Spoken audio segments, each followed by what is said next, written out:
Huh.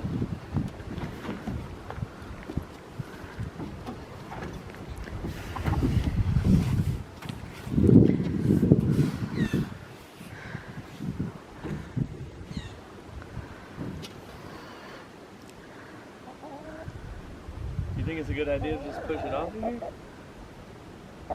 I guess so. I don't see the alternative, so. There we go. Oh, that's the alternative. Good thinking. Alright.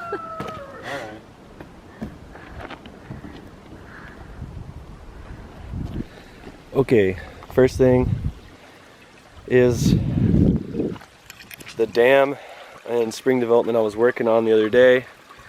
I've sort of finished. Let's see, underneath what you see here is that blue food grade barrel with the bulkhead fitting on it and the perforated PVC that's set down in there. It's set on top of gravel and covered in gravel, and then larger and larger stones filling it up to where I could put a pond liner on top and covered in soil, so that'll keep water being able to flow under there and around that pipe.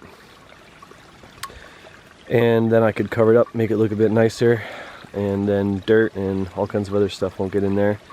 I was kind of on a weird hill here, so what I decided to do is just put this sort of box from some wood I had laying around in with a handle so I could see what the spring was doing. Let's see if the camera will get that. So the spring is flowing about the same as it was. We've had a lot of rain and it seems to just continue to flow whether it's raining or whether it hasn't been raining, which is a good sign. You can see a little bit there of the dam and all the clay I used and the larger rock. I think it turned out pretty cool. Yeah, so I'll let that seed, or I'll put some sort of seed on there that can grow some shallow roots. I don't want anything growing through my pond liner, but I think it'll work out. It's pretty thick stuff. Over here, I've got the 1-inch PVC coming out, and I decided to put a ball valve on it to limit the flow of water coming out, because originally when I hooked this all up, my spring box down there, when I hooked it all together, it was just rushing out like a fire hose, like crazy pressure, and it filled that thing up so quick that the overflow was taking most of the water, and the spring was just gurgling and getting siphoned dry. So I was thinking I could limit it with this ball valve. And then I was looking up some other plumbing stuff for the house I'm going to build, and I was thinking, why am I not venting this pipe?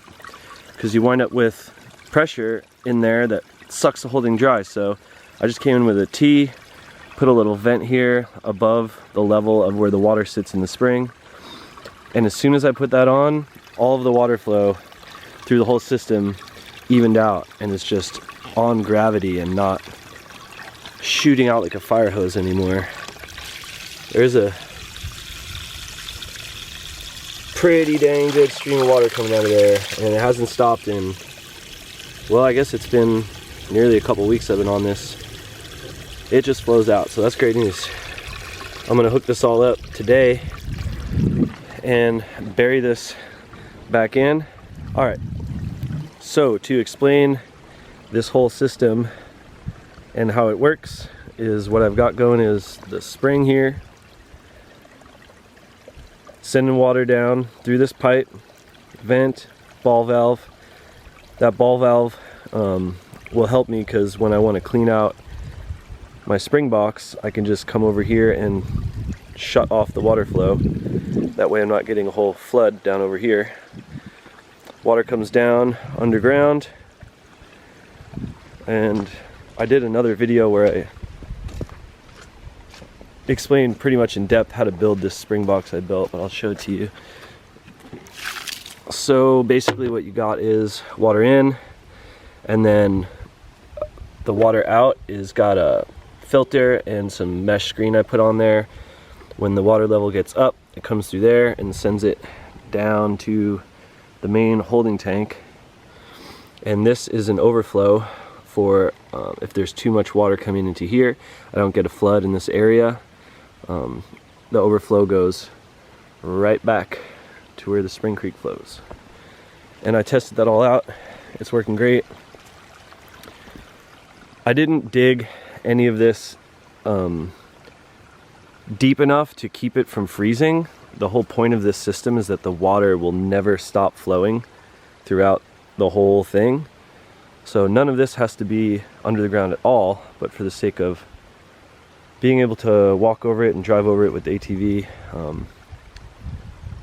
yeah, really just bury it. Seemed like the good idea. So I'll probably build another box over this, or maybe do some stone and mortar so I can get down in there if I need to clean out the sediment inside of that. And then I've put some unions on there so I can just reach in and unscrew it, take the bucket out, clean it out. I've got about another 100 feet, maybe a little less, to trench here. And there's a lot more rock and roots in there, so I've been putting it off for a while. You can see the water tank down there where it's going, and I'll show you my plan over there. This is a 550 gallon above ground tank. Roll clip of me bringing it up the hill by myself.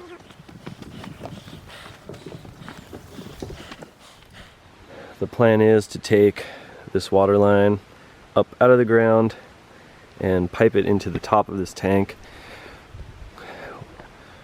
with a bulkhead fitting that I'm going to drill a hole for. They do make these tanks with an opening large enough for you to get inside of them, which we'll see how that works. And then on the other side, there's what I'm going to use as an overflow, which came on the tank, and that's going to be my main line out, which I am going to bury under the ground to where the house will be, just over there, because that water will not constantly be flowing, and I do not want it to freeze ever, because I'm tired of frozen pipes. When that water comes down, fills this up, will overflow. I'm going to pipe it down and then straight across right back into the creek over there. There is a little bit of extra digging involved in doing it this way. I can't think of a better way to do it for our needs. And in the end, we'll have 550 gallons of fresh water that is constantly being replenished by the spring, that will never freeze, does not get cold enough here to freeze moving water like that. All right, so that about sums it up. I'm gonna try to get back on posting these videos more often so that they're a little more cohesive and not so all over the place and ramble. But I wanted to make sure I included that part of the process because I kind of cut out in the middle of things. If anybody sees this and they have a question about the whole process, feel free to write me in some fashion on the YouTube, and I'll get back to you with whatever I can do to help. I am going to break ground on the house that I'm building right here. Hopefully this week.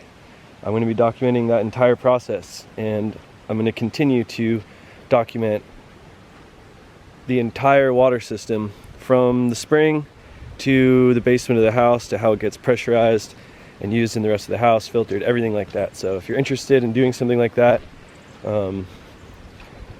if you have a place where you live with a spring and you want to use it for free, clean water, without power, at least no power up on the hill to get it to where you need it, keep watching. Thanks a lot, y'all.